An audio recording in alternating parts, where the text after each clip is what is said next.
We started doing these tutorials and I start getting mail. And the first letters I got came from women who were handicapped. They'd never been able to take a class. I'd get these letters and literally I'd be sitting at my sewing machine just sobbing. You know, and Al would come in and he'd be like, "Mom, are you okay?" And I'd look at him and I'd be like, "Man, I just thought I was sewing." I had no idea that we were gonna have this kind of effect.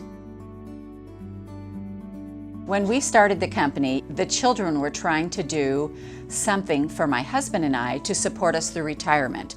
As we were looking for what to do, Mom calls one day and she says, "Hey, I just took a quilt in and we're gonna have it back in like a year, so I'm pretty excited to see how it looks." And I was like, you took a quilt in and you'll have it back in a year? If I got you a machine, could you do this? She said, "Yeah, I think I could figure it out."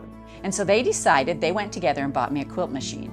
But we really thought that's what it was going to be. And Alan started looking, because he's a computer guy, he started looking at what was happening with quilting online, and he realized that quilting hadn't made that jump. And so he said, "Mom, do you want to do tutorials?" And I was like, "Sure, Al, what's a tutorial?" You know, I had no idea what that was. He decided he wanted to film, and very quickly I learned, you know, I would say, "Today we're going to make a 4-patch." And he would go, "Mom, you got to talk in a way that I can understand." And so she would explain it just using different words, and it made it really, really accessible. As she had been like quilting these quilts for people, they would also come in and ask for some fabric or, you know, a couple other things to help it along. And so we started carrying like a very small selection of stuff in the shop. To teach people how to quilt on the internet, it's really hard to say, buy a yard of anything blue. You don't have that confidence as you go into it, but if you say, buy this pack, and you're gonna take a pack of 5-inch squares and a pack of 10-inch squares and plug them together and it makes this. The fear of what fabric do I get, or will the colors match, or how do I do it?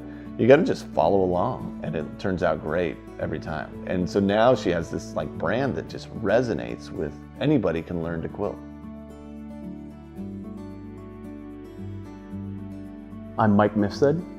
I'm the CEO of Missouri Star Quilt Company. So I joined the company in June of 2013, and at that time we had about 30 people with us. If you have seen the town now versus then, it's just amazing what's happened. When we came here, there was actually, you know, a little bit of stuff going on. And just in 10 years, businesses weren't doing well, people were moving out. It just kept declining and declining and declining. And honestly, when we started this, we had no idea what the outcome was going to be. We started shipping stuff. We kind of outgrew this building, so we moved to Main Street. You know, we started ordering fabric, and all of a sudden we didn't have enough room to put it out. And Sarah said, "Well, what if I buy one of these abandoned buildings down here and we fix it up like the fabric and put it in there?" And I said, "That's a great idea." And so we now have 13 shops that are fabric specific, all the different kinds of fabric. And so very quickly, because people were getting to know us online with the tutorials, they started to come and visit. And so the town has changed completely. We sort of stumbled into this like quilting tourism space where people, they want to come here because this let them access this creativity again, and they've rediscovered who they are.